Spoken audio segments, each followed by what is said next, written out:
Good evening everyone. आज आप लोगों को थर्मोडायनेमिक्स का लेक्चर नंबर 11 पढ़ा जाएगा।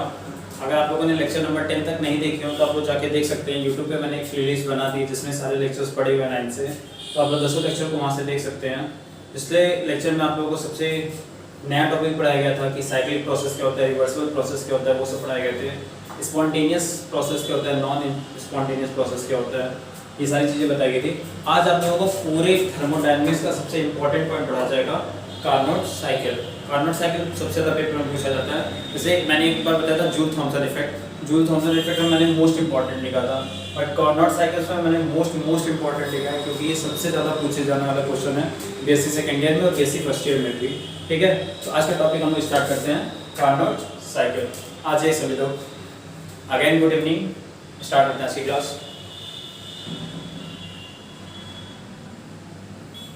देखेंगे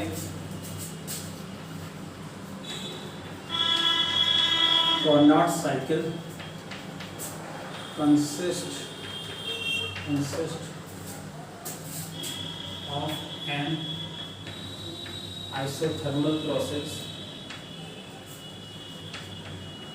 of an isothermal process, process की जगह पे आप चाहे तो एक्सपेंशन लिख सकते हैं, मतलब एक एक्सपेंशन को रखता हूँ, isothermal expansion and an adiabatic expansion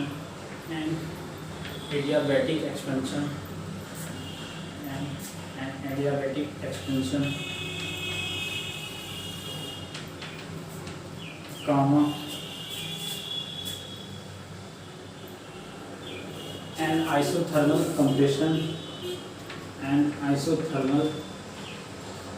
compression। चार होते हैं टोटल, जानते रहिएगा, चार होते हैं, कंप्रेशन और लास्ट आपका and finally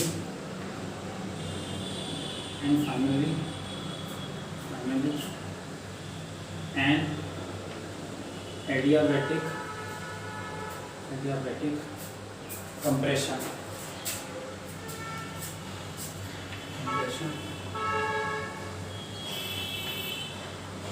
to return the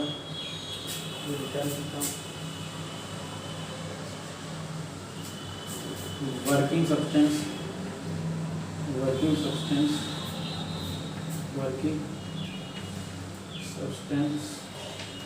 to its original states।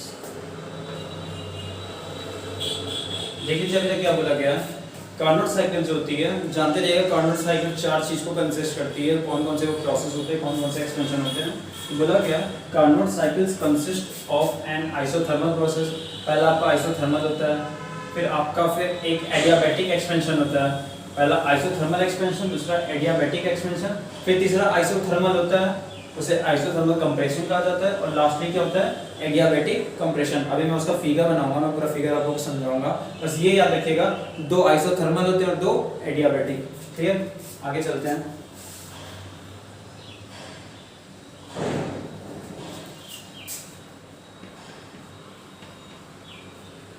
It plays significant role in the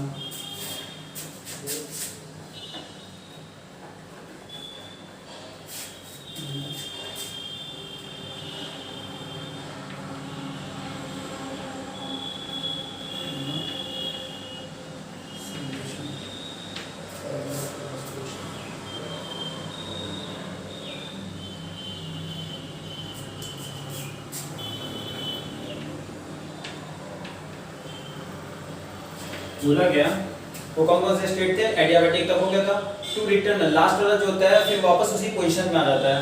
finally an adiabatic compression to return the working substance to its original state, वापस उसी state में आ जाए, original state में। It plays significant role in the thermal solution problems. ये उस problems को जो अभी इसके बेस्ड न्यूमेरिकल्स भी आते हैं उसको सॉल्व करने के लिए भी यूज किया जाता है। Clear?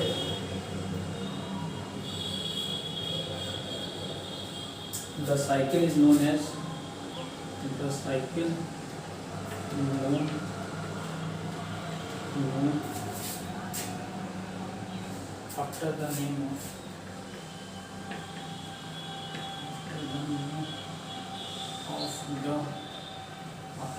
of the it's discovered। किसने खोज किया था? कार्नोट ने खोज की थी, जानते रहिएगा, इसलिए इसका नाम कार्नोट साइकिल रखा जाता है। Carnot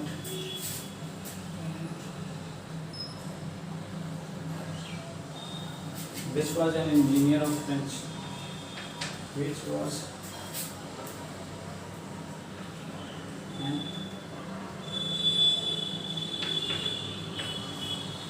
engineer of French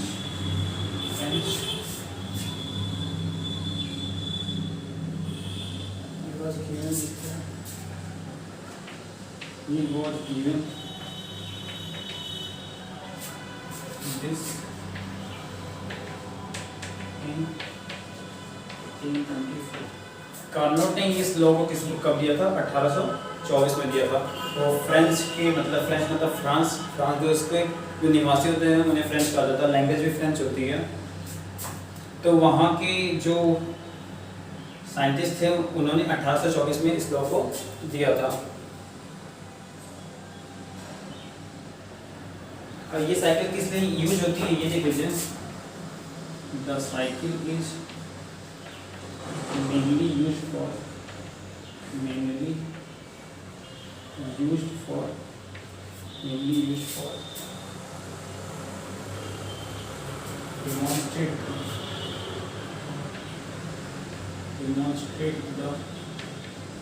demonstrate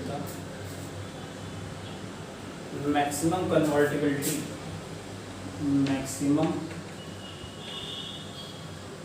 ध्यान से देखिएगा, कन्वर्टिबिलिटी लिख रहा हूँ,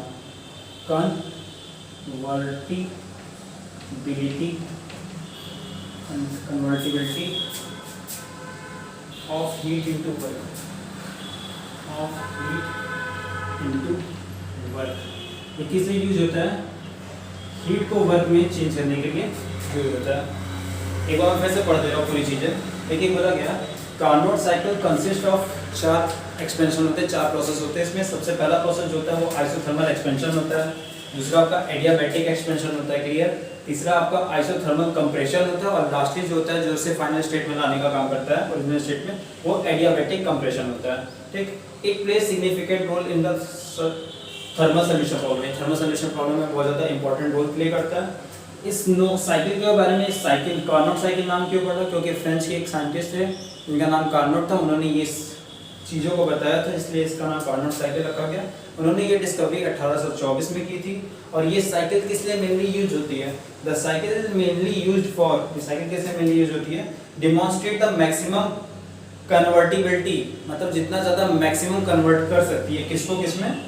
हीट को वर्क में। तो हीट को वर्क करने की, हीट को चेंज करती है वर्क में। अगर हीट से वर्क में चेंज होना हो तो सबसे ज़्यादा यूज होने वाला साइकिल कौन सा है? Carnot cycle. आप लोग नोट डाउन कर लीजिए, इसे नोट हो जाएगा तो कमेंट कीजिएगा।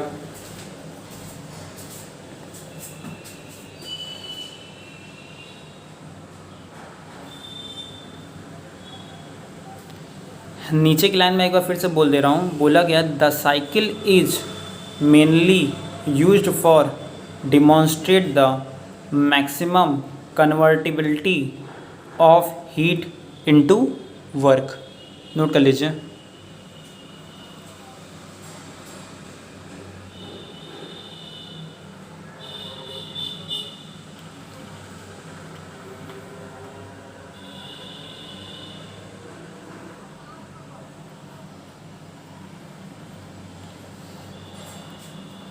Good evening Swati, good evening Antima, good evening Nandini, good evening अफसाना,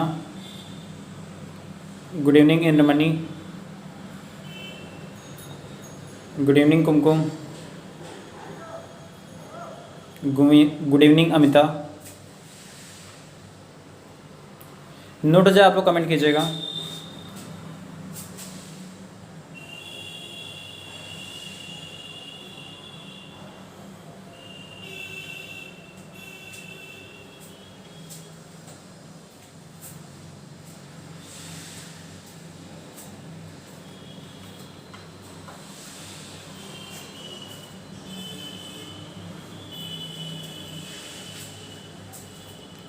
इस संडे से आप लोगों की रीजनिंग की क्लास भी स्टार्ट हो जाएगी। टाइमिंग वही रहेगा, मॉर्निंग में 11 बजे से।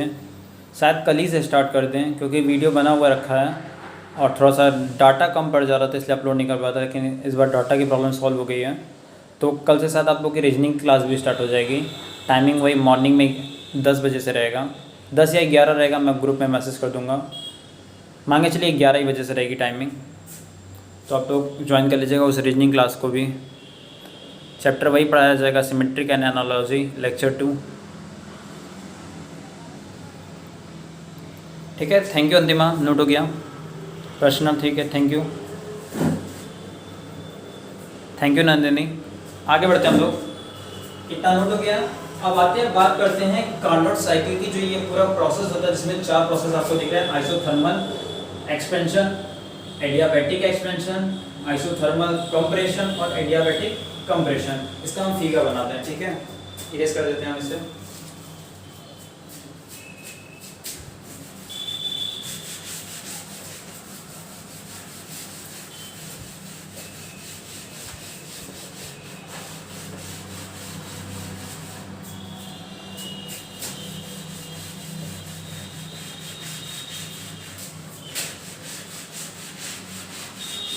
जो पहले के लेक्चर्स नहीं देखे हैं वो जाके देख लेंगे, प्लेलिस्ट मैंने बना दी है, आप लोग वहाँ से देख लीजिएगा ताकि आप लोगों का पूरा कवर है।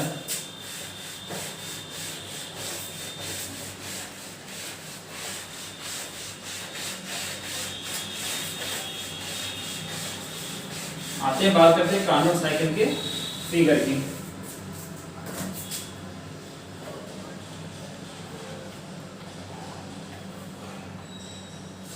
जानते रहिए, जो सबसे पहला प्रोसेस होता है वो क्या होता है? आइसोथर्मल। क्लियर है? Isothermal expansion. तो पहला प्रोसेस जो होता है वो होता है आइसोथर्मल। क्लियर? जो दूसरा प्रोसेस होता है वो होता है एडियाबैटिक। ये जो प्रोसेस हो जाएगा वो हो जाएगा एडियाबैटिक। ध्यान दीजिएगा, पहला जो यूज हो रहा है ये हो रहा है आइसोथर्मल एक्सपेंशन, दूसरा हो रहा है एडियाबैटिक एक्सपेंशन। अब जो आएगा वो आएगा आइसोथर्मल कंप्रेशन। क्लियर? ये रहेगा आपका आइसोथर्मल कंप्रेशन। बस आइसोथर्मल लिखा जाता है, बाकी आपको जानना होता है कि ये क्या होता है, एक्सपेंशन, ये एक्सपेंशन, ये कंप्रेशन। ठीक, क्लियर है? अब चौथा आपका रहेगा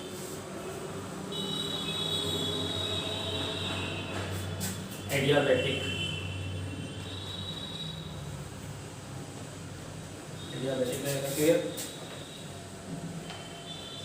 करते क्या है, इसे कनेक्ट करा देते हैं। यहाँ से डॉटेड लाइन रहेगी,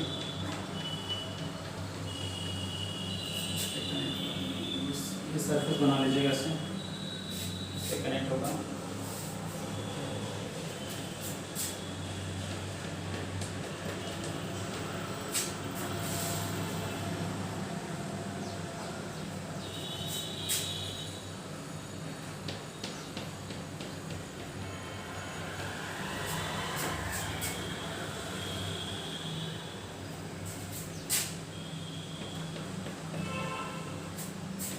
सबके नाम लिख दे रहे हैं हम। ये ए पॉइंट है, इसके जो कोऑर्डिनेट होते हैं वो होते हैं P1 V1, P1 V1। ये बी पॉइंट है, इसके कोऑर्डिनेट होते हैं P2 V2। Clear? A B. अगला आपका होता है सी पॉइंट, ये हो गया पॉइंट सी, इसके कोऑर्डिनेट हो गया P3 V3। और ये है डी पॉइंट, इसके कोऑर्डिनेट हो गया P4 V4। ये आपके कोऑर्डिनेट हो गया। क्लियर?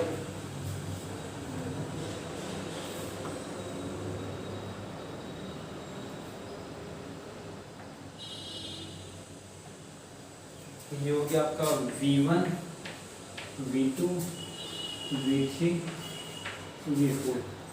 ये टेम्परेचर आपका T2 और ये टेम्परेचर आपका T1। क्लियर है?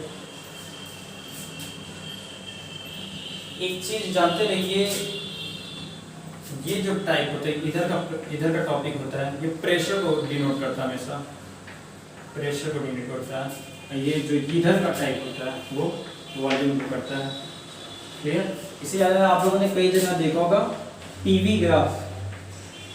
पीवी ग्राफ ये एक पीवी ग्राफ का ही एग्जांपल है। पी फॉर होता है प्रेशर और वी फॉर होता है वेलोसिटी। ये पीवी ग्राफ का एग्जांपल होता है, इसी पे कार्नोट साइकिल होती है। देखिए ध्यान से, पहला वाला होता है आइसोथर्मल एक्सपेंशन, दूसरा वाला एडियाबैटिक एक्सपेंशन, तीसरा वाला होता है आइसोथर्मल आपका कंप्रेशन, चौथा होता है एडियाबैटिक कंप्रेशन। ये आपका पूरा है कार्नोट साइकिल। आप इसका फिगर बना दीजिएगा। बहुत इंपॉर्टेंट है, बहुत इंपॉर्टेंट है, हद से ज़्यादा इंपॉर्टेंट है, इसे ध्यान से पढ़िएगा आप लोग इसे।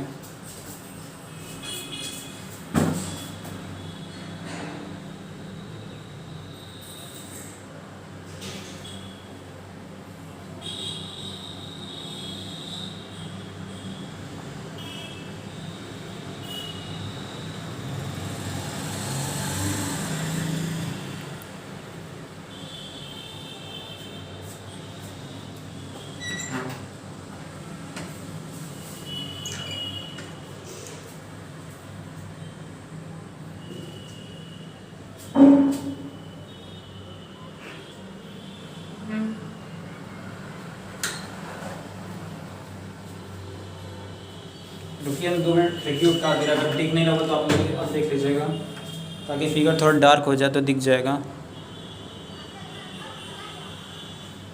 नोट अच्छा फिगर तो बताइएगा हमें कमेंट करके।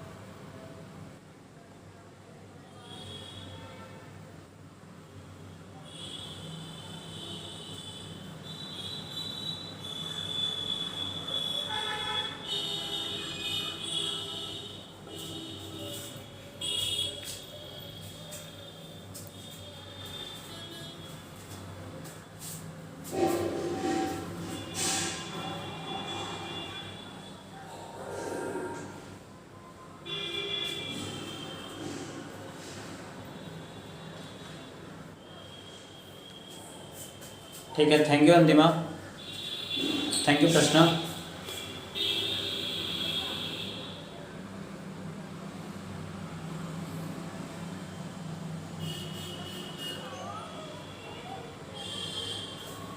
आगे बढ़ते हैं हम लोग।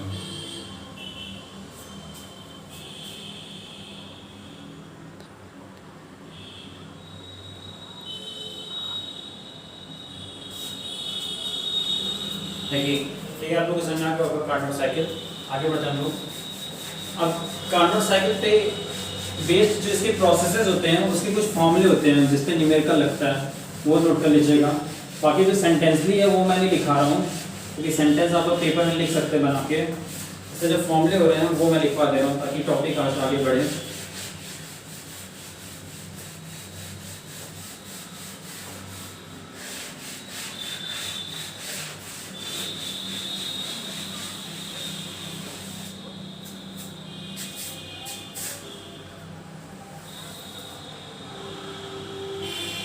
पहला स्टेप होता है होगा, जैसे आप लोगों ने पढ़ा था उसमें स्टेप फर्स्ट होता है, स्टेप फर्स्ट होता है isothermal reversible expression, reversible expansion, reversible expansion. ध्यान से देखिएगा, T2 लिखा तो वहाँ पे T2 आएगा। ठीक, ये क्या होता है देखिए मुझे, आइसोथर्मल रिवर्सिबल एक्सपेंशन। पहला वाला आप लोग कर रहे हैं एट T2।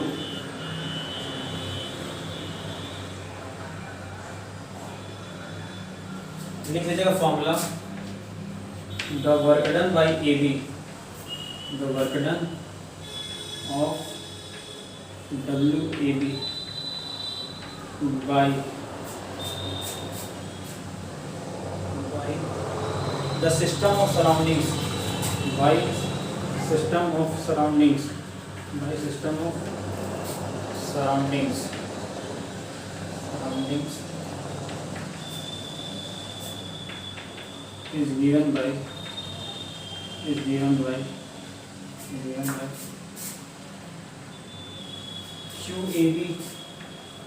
QAB बराबर WAB। ये AB क्यों हो रहा है समझ लीजिएगा। वो जो पहला प्रोसेस था आइसोथर्मल वाला, वो A से B तक के पॉइंट के लिए लिया जा रहा है। क्लियर। जो आइसोथर्मल एक्सपेंशन था पहला वाला, फर्स्ट सबसे पहले आइसोथर्मल एक्सपेंशन था, उसमें पॉइंट A से B तक था। ध्यान दीजिएगा फिगर में पीछे आके कि A से B तक था, इसलिए AB लिया गया। ठीक, work done for AB। Formula हो जाएगा V1 to V2 PdV। अब इसे इंटीग्रेट किया जाएगा।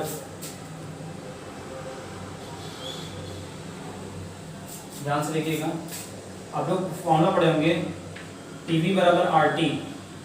क्लियर। आप लोगों ने पढ़ा होगा आइडियल गैस के लिए कि फॉर आइडियल गैस, आप लोगों ने फॉर्मूला पढ़ा होगा आइडियल गैस के लिए कि PV बराबर RT होता है। क्लियर। यहाँ से ध्यान रखिए किस टेम्परेचर के लिए निकाला जा रहा है। आपका टेम्परेचर क्या है, T2 है। हमने बताया था ना आइसोथर्मल एक्सपेंशन में T2 टेम्परेचर है, बना हुआ था। यहाँ PRT2 हो जाएगा। ध्यान से देखिए यहाँ से P की वैल्यू क्या आ जाएगी, RT2/V। इसको भी यही लिख दीजिएगा फ्रॉम एन आइडियल गैस। ठीक, तो आ जाएगा ताकि आप लोगों को पता है कैसे आया है। तो ये चीज़ नोट कर लीजिएगा वहाँ पे।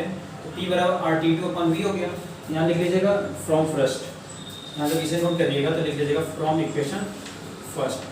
फ्रॉम फर्स्ट आपका क्या मिलेगा, QAB बराबर, ध्यान से देखिए इस P की वैल्यू हम लोग यहीं पुट कर देंगे। तो ध्यान से देखिए क्या मिलेगा, V1 to V2 के P की ये वैल्यू पुट करेंगे तो हो जाएगा RT2 into dV/V। Clear.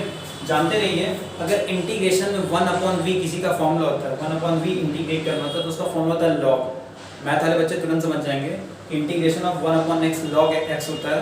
But आप बायो वाले आप लोग नहीं समझ पाएंगे। मैं किसी दिन इंटीग्रेशन का वीडियो बना के मैं अपलोड कर दूँगा तो आप लोग देख लीजिएगा। जानते रहिए 1/x का इंटीग्रेशन जो होता है, जो कंपोनेंट होता है वो log x होता है। क्लियर। इसका कंपोनेंट आपका log x आ जाएगा। तो फॉर्मूला बन जाएगा RT2 आपका कांस्टेंट है, वो बाहर आ जाएगा। RT2 बचेगा आपका 1/x का log V हो जाएगा। क्लियर। log V, ये हो गया V1/V2। जानते रहिए एक चीज़ कि पहले अपर लिमिट रखी जाती है पोजीशन पे, फिर बाद में लोअर लिमिट रखी जाती है। तो लोअर लिमिट रखते हैं तो हम लोग बीच में माइनस लगा देते हैं। अभी आप लोग ये थोड़ा सा टफ होगा, जो मैं इंटीग्रेशन का वीडियो बना दूंगा तो क्लियर हो जाएगा। अभी के लिए बस आप लोग याद कर लीजिएगा इस फॉर्मूले को कैसे सॉल्व हो रहा है। ध्यान से देखिए क्या हो जाएगा, WAB बराबर आपका आ जाएगा RT2, जब पहले ऊपर वाली वैल्यू रखेंगे तो log V2 हो जाएगा माइनस log V1 हो जाएगा। और मैंने अभी पिछले ही फॉर्मूले में बताया था, पिछले ही न्यूमेरिकल जब मैंने नॉर्मल लेक्चर डाला था तो नॉर्मल लेक्चर में मैंने आपको समझाया था कि अगर माइनस में होता है तो इसे m/n भी लिख सकते हैं। तो आपका जो मेन फॉर्मूला बन जाएगा वो ये बन जाएगा WAB बराबर RT2 log e⁻V2/V1। ये नोट डाउन कर लीजिएगा। क्या है फॉर्मूला, W बराबर RT2 log e⁻V2/V1 था, तो हमने इसे m/n फॉर्म में से V2/V1 लिख दिया। नोट डाउन कर लीजिएगा इसे। ये पहला स्टेप था आपका। टोटल 4 स्टेप हैं।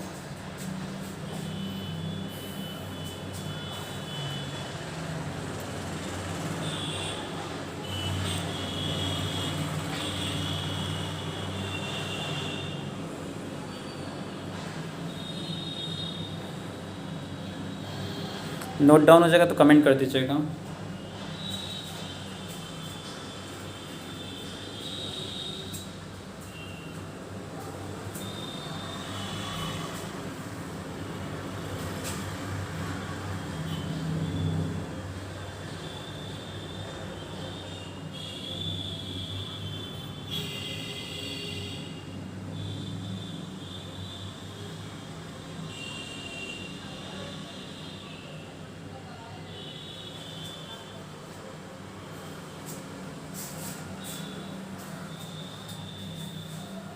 नोट कर लीजिएगा, ये आइसोथर्मल रिवर्सिबल एक्सपेंशन है। जानते रहिएगा कि अभी ये पहला स्टेप है। टोटल इसमें 4 स्टेप होंगे, तो 4 स्टेप में से आपको 3 स्टेप अभी और करने हैं। पहला स्टेप आप लोग नोट कर लीजिएगा, फिर बाकी 3 स्टेप आगे बता रहे हैं। इंटीग्रेशन का लेक्चर जल्दी अपलोड कर दिया जाएगा, तो आप लोगों को और क्लियर हो जाएगा थोड़ा सा ये।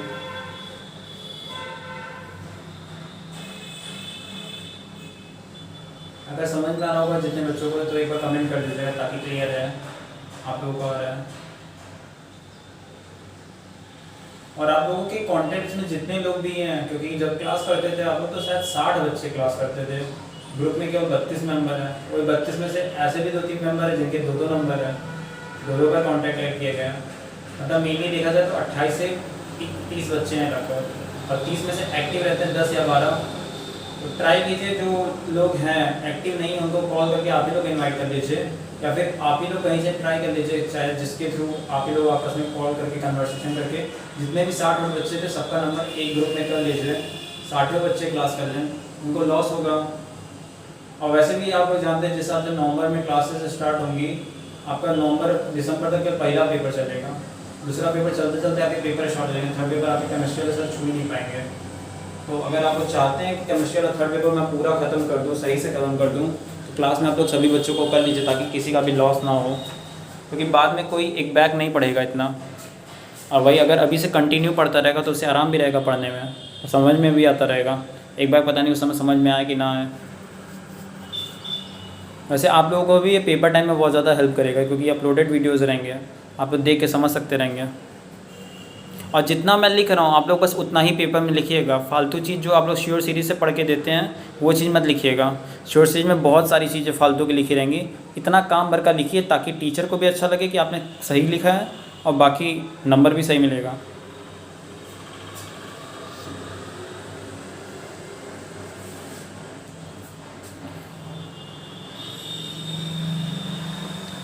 ठीक है, नोट हो क्या होगा आप लोगों का।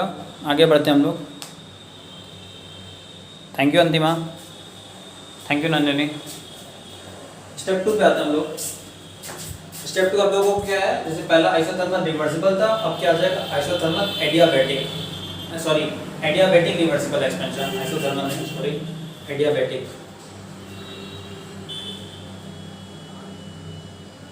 सेकेंड स्टेप पे आते हैं हम लोग।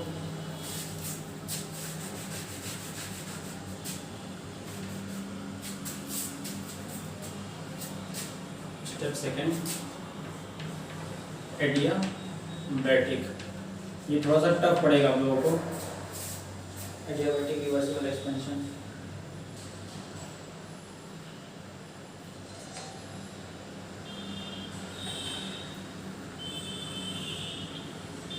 इसमें हीट कैपेसिटी और वॉल्यूम होता है। अच्छा एक काम करिए ध्यान से समझिएगा, कंफ्यूज मत होइएगा। मैं पहले स्टेप 3 करा दे रहा हूँ, अभी आप लोग रफली स्टेप 3 नोट कर लीजिएगा।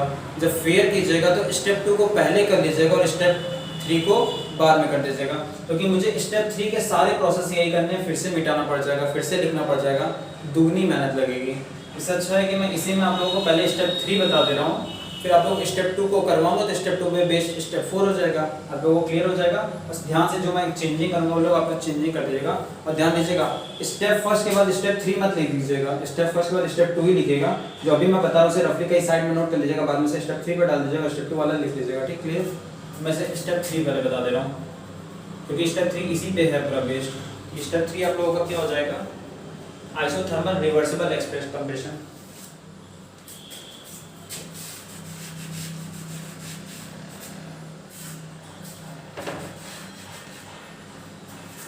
आप लोग का स्टेप 3 हो जाएगा आइसोथर्मल रिवर्सिबल कंप्रेशन हो जाएगा। क्लियर है, आप लोगों ने देखा था कंप्रेशन था, उसमें हो जाएगा कंप्रेशन, यहाँ T1 हो जाएगा। क्लियर, क्योंकि नीचे लगे तरफ टेम्परेचर क्या था T1 था, ऊपर T2 था, नीचे का टेम्परेचर T1 था। तो स्टेप 3 पे आ गया हम डायरेक्ट आइसोथर्मल रिवर्सिबल कंप्रेशन। इसमें क्या होगा, अभी तक आप लोगों ने पढ़ा है क्या, WAB पढ़ा है ना। अब ध्यान से देखिए, अगर फर्स्ट ये फिगर था, देखिए ABCD, आपका जो ये चीज है वर्क डन क्या हो जाएगा, वो CD हो जाएगा। क्लियर, ध्यान दीजिएगा, वर्क डन क्या हो जाएगा CD, यहाँ AB की जगह क्या हो जाएगा CD हो जाएगा। क्लियर है, और ध्यान से देखिए ये एक्सिस पॉजिटिव थी, इधर से जब हम लोग इधर जा रहे थे तो हम लोग पॉजिटिव जा रहे थे ना, बट इधर से हम लोग इधर जा रहे हैं तो क्या जाएंगे, नेगेटिव जाएंगे। क्लियर, ध्यान दीजिएगा, जब हम लोग इधर से इधर कहते हैं तो पॉजिटिव है, जब इधर से इधर जाए तो नेगेटिव जाएंगे। The work done by WCD by system of surroundings is given by, यहाँ पे बस आपका माइनस आ जाएगा, माइनस क्यू सी डी बराबर माइनस WCD। क्लियर, अब यहाँ V3 V4 हो जाएगा, क्योंकि ध्यान से देखे होंगे यहाँ पे V3 और V4 था, तो V3 और V4 हो जाएगा। बाकी ये इक्वेशन सेम रहेगा, फिर dV यहाँ पे RT1 हो जाएगा, RT1 यहाँ RT1 के ले जाएगा, फ्रॉम फर्स्ट सेम रहेगा, यहाँ हो जाएगा CD माइनस में रहेगा, और ये सब सेम रहेगा, RT1 रहेगा, RT1 हो जाएगा, ये हो जाएगा आपका V4, ये हो जाएगा V3। कुछ मिस होगा तो आप लोग ठीक कर लीजिएगा, ताकि आप लोग देख सकते हैं, सामने दिख रहा है आप लोगों को। यहाँ पे ये RT1 हो जाएगा, और ये रहेगा V4, ये रहेगा V3, V4 और V3 रहेगा। यहाँ पे रहेगा माइनस WCD,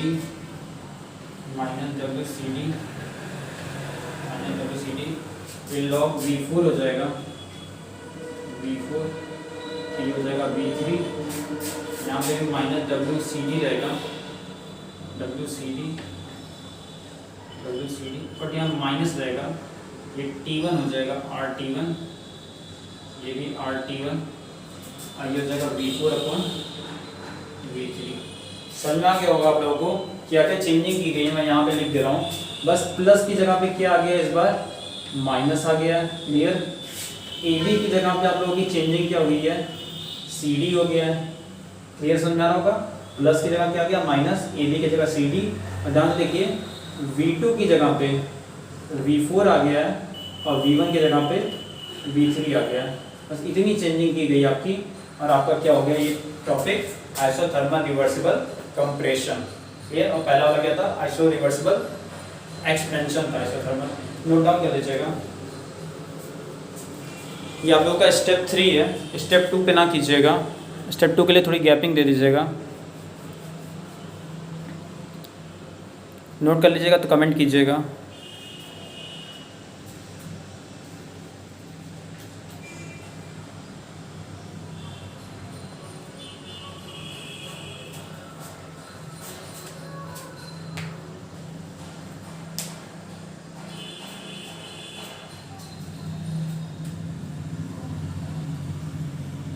एक बार मैं फिर से बता दे रहा हूँ, AB की जगह पे CD आ जाएगा, V2 की जगह पे V4 आ जाएगा, V1 की जगह पे V3 आ जाएगा, और प्लस की जगह पे माइनस हो जाएगा, और सारी चीज़ें A to Z उधर जाएंगी। इसलिए मैंने इस स्टेप को मिटाया नहीं, क्योंकि मुझे दोबारा से लिखना पड़ता, आप लोगों का टाइम फालतू में लॉस होता, इसलिए मैंने डायरेक्ट कर दिया। आप लोग भी डायरेक्ट साइड में लिख लीजिएगा। स्टेप 2 और स्टेप 4 अभी मैं बीच में करवा दे रहा हूँ।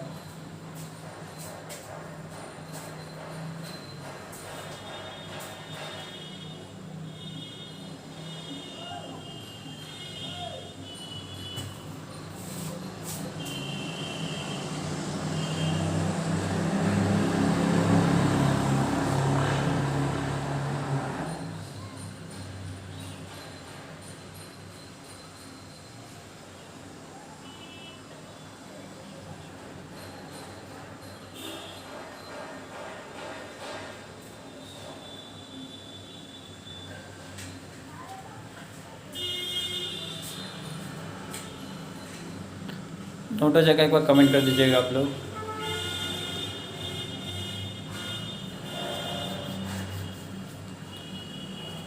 Thank you Antima,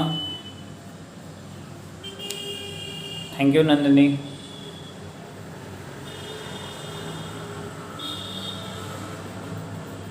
thank you Indramani,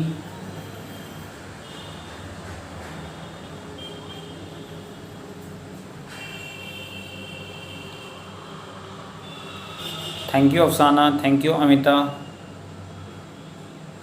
thank you प्रश्न। ठीक है, तो सभी का नोट हो गया, आप लोगों को समझ में भी आ रहा होगा। ठीक है, तो एक काम करते हैं, आज की क्लास यहीं पे ओवर करते हैं।